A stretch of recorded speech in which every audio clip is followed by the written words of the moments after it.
يا حامل القرآن قد خصك الرحمن بالفضل والتيجان والروح والريحان يا حامل القرآن. عليكم ورحمة الله وبركاته. اللهم اشرح لي صدري ويسر لي أمري واحلل عقدة من لساني يفقه قولي. اللهم صل على سيدنا محمد وعلى آل سيدنا محمد كما صليت على إبراهيم وعلى آل إبراهيم، وبارك على محمد وعلى آل محمد كما باركت على إبراهيم وعلى آل إبراهيم في العالمين إنك حميد مجيد. طبعا بعتذر جدا عن التوقف الفترة اللي فاتت، بس فعلا في مشقة كبيرة عليا جدا ومجهود كبير جدا في الرواية الجديدة اللي إن شاء الله هاخد فيها إجازة قريبا، رواية ورش إن شاء الله وقالون، فادعوا لي بإتمام إن شاء الله الختم الرواية إن شاء الله. طيب احنا كده إن شاء الله هنخلص ختم تفسير سورة البقرة النهاردة بأمر الله تعالى. آخر وجه فيها، آخر مرة كنا بنتكلم على آية الدين، اتفقنا ربنا سبحانه وتعالى أرشدنا ازاي نكتب، وهنكتب نقول ايه، ويبقى في كام شاهد على الكتابة، سواء رجلين او رجل وامرأتان. تمام. طيب لو انا بقى مسافر، مفيش بقى جنب مني حد اجيبه علشان يشهد وحد يكتب، اتفقنا ايه اللي هيحصل؟ فربنا بيقول وإن كنتم على سفر ولم تجدوا كاتبا، يعني مفيش مثلا أقلام، مفيش مثلا حد عارف يكتب، المهم أي سبب مش هينفع نكتب. إيه اللي هيحصل؟ فرهان مقبوضة. يعني إيه بقى فرهان مقبوضة؟ مثال، أنا مثلا في سفر واحتجت مبلغ أيا كان المبلغ بقى، فقلت مثلا لحد جنب مني أنا عايزة أستلف مثلا 5000 جنيه أو كده، فهو يقول لي ايه، طب انا ايه اللي يضمن لي؟ اللي يضمن انك انت هترد المبلغ دون في الوقت اللي احنا محددينه. فالتاني هيقول له ايه بقى، اللي هو عايز يستلف، هيقول له خلاص خد مثلا الساعه بتاعتي، خد مثلا البيت بتاعي خليه معاك استفيد بيه، خد مثلا الماشيه بتاعتي، خد العربيه بتاعتي، تمام، لحد ما سدلك الدين. لو جه ميعاد الدين وما سددلكش، خلاص انت اتصرف بقى في الحاجه اللي عندك. تمام. هي دي معنى كلمه فرهان مقبوضه. فإن آمن بعضكم بعضا، لو احنا كويسين بقى مش عايزين بقى حد نضمن بيه السلاف أو الاقتراض دون، خلاص مفيش، ولا يلزم كتابة ولا يلزم شهود، وليتق الله ربه فليؤدي الذي اؤتمن أمانته وليتق الله ربه. خلاص يرجع، ما خدتش رهان بقى، ما خدتش حاجة قصاد حاجة، فاجي في الوقت اللي انا محدده واسدد اسدد الدين بتاعي. بس ربنا سبحانه وتعالى قال ايه؟ ولا تكتموا الشهاده، يعني اذا طلبتم للشهاده لا تكتموها، ومن يكتمها فانه آثم قلبه. ربنا ليه ذكر القلب؟ لانه سيد الجوارح كلها. آثم قلبه اي فاجر قلبه، والله بما تعملون عليم. لله ما في السماوات وما في الأرض، يعني كل من في السماوات والأرض ملك لله سبحانه وتعالى. وإن تبدوا ما في أنفسكم أو تخفوه يحاسبكم به الله. طبعا الآية دي من فضل الله سبحانه وتعالى إنها نسخت، لأن كانت هتبقى في مشقة كبيرة جدا علينا. ربنا كان هيحاسبنا، أو في بداية الإسلام كان ربنا بيحاسب الناس على اللي بيفكروا فيه مش اللي بيقولوه. تمام. فلما نزلت الآية دي بقى، ايه اللي حصل؟ اشتد ذلك على اصحاب رسول الله صلى الله عليه وسلم، فاتوا رسول الله فقالوا له ايه؟ ثم جثوا على الركب، يعني قعدوا على الركب بتاعتهم وقالوا يا رسول الله كلفنا من الاعمال ما نطيق، يعني اللي نقدر عليها، الصلاه والصيام والجهاد والصدقه، وقد انزلت عليك هذه الايه ولا نطيقها. ازاي اللي بنفكر فيه نتحاسب عليه؟ فطبعا شق جدا الموضوع ده عليه. فالنبي صلى الله عليه وسلم قال لهم ايه؟ فقال رسول الله أتريدون أن تقولوا كما قال أهل الكتابين من قبلكم سمعنا وعصينا؟ انتوا عايزين تقلدوا اللي قبلكم؟ بل قولوا سمعنا وأطعنا غفرانك ربنا وإليك المصير. تمام.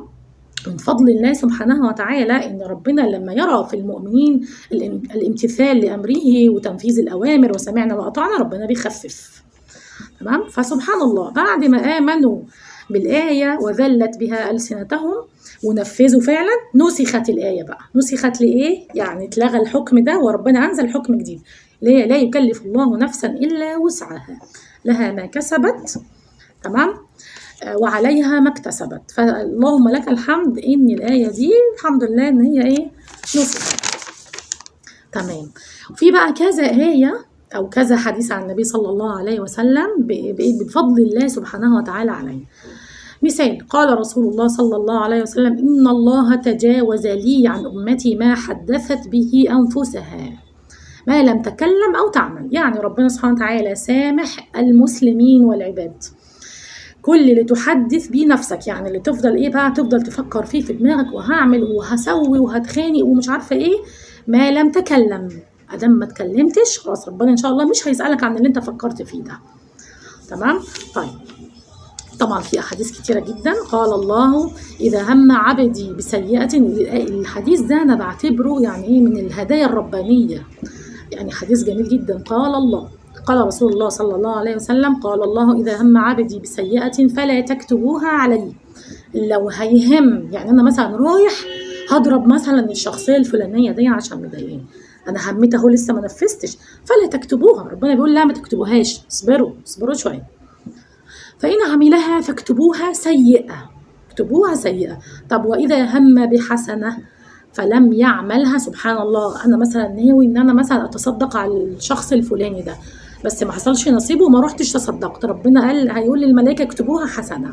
طب ولو عملتها، لو رحت تصدق، فاكتبوها 10، والله يضاعف لمن يشاء. سبحان الله، من الهدايا الربانية. تمام. آمن الرسول بقى. الآيتين دول ليهم فضل كبير جدا عند ربنا سبحانه وتعالى. آمن الرسول بما أنزل إليه من ربه والمؤمنون كل آمن بالله وملائكته وكتبه ورسله لا نفرق بين أحد منهم. لما نزلت الآيتين دول كان إيه عن ابن عباس، هقول لكم طبعا بالحديث إن شاء الله الصحيحة يعني. قال ابن عباس: قال بينما رسول الله صلى الله عليه وسلم وعنده جبريل. تمام؟ كان النبي صلى الله عليه وسلم قاعد وكان عنده سيدنا جبريل، إذ سمع نقيضا فوقه، يعني سمع صوت في السماء. سيدنا جبريل بنفسه بقى رفع بصره إلى السماء فقال: هذا باب قد فتح من السماء ما فتح قط، ما اتفتحش قبل كده. قال: فنزل منه ملك فأتى النبي، نزل ملك للنبي صلى الله عليه وسلم فقال للنبي صلى الله عليه وسلم: أبشر بنورين قد أوتيتهما لم يؤتيهما نبي قبلك، فاتحة الكتاب وخواتيم سورة البقرة، لن تقرأ حرفا منهما إلا أوتيته. الله على الكلام الجميل. تمام؟ فضل الآيتين دول كبير جدا عن ربنا سبحانه وتعالى جعله لنا في الآيتين دول. طيب، النبي صلى الله عليه وسلم برضو قال لنا إيه؟ أول ما نبدأ نقرأ في الآيتين دول، ربنا سبحانه وتعالى: فألقى الله الإيمان في قلوبهم فأنزل الله آمن الرسول بما أنزل إليه من رب، إلى قوله: فانصرنا على القوم الكافرين. وهكذا رواه مسلم. وزاده: ربنا لا تؤاخذنا إن نسينا أو أخطأنا. الله سبحانه، أنت بتقرأ تخيل كده، استشعر كده أو نستشعر إن وإحنا بنقرأ أو كل ما نقرأ جملة أو مقطع من الآية ربنا يقول قد فعلت. أول حاجة: ربنا لا تؤاخذنا إن نسينا أو أخطأنا. الله سبحانه وتعالى قال قد فعلت.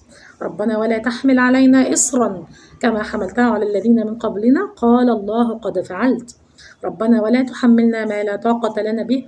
قال الله سبحانه وتعالى قد فعلت. واعف عنا واغفر لنا وارحمنا أنت مولانا فانصرنا على القوم الكافرين. قال قد فعلت. يعني سورة البقرة سبحان الله كلها من أولها لآخرها خير كبير جدا، يعني حسرة على اللي فاتته سورة البقرة، سواء قراءة أو حفظ أو تفسير أو تدبر. القرآن كله جميل والحمد لله. اللهم لك الحمد والشكر يا رب إن احنا أتممنا تفسير سورة البقرة كاملة. اللهم لك الحمد والشكر. وكده الحممد لله خلصنا سورة البقرة، وإن شاء الله بإذن الله هنبدأ في سورة آل عمران. الله المستعان. وطبعا تاني بعتذر لمتابعيني اللي غاليين جدا على قلبي على التأخير، بس فعلا شيخي حفظه الله طالب مني إن أنا أجمع بين رواية قالون وورش، فالموضوع صعب شوية ومحتاج تركيز جدا ومحتاج مذاكرة، فالحمد لله يعني أسأل الله سبحانه وتعالى الثبات. وجزاكم الله خيرا على حسن الاستماع، واللهم علمنا ما ينفعنا وانفعنا بما علمتنا، وجزاكم الله خيرا، والسلام عليكم ورحمة الله وبركاته.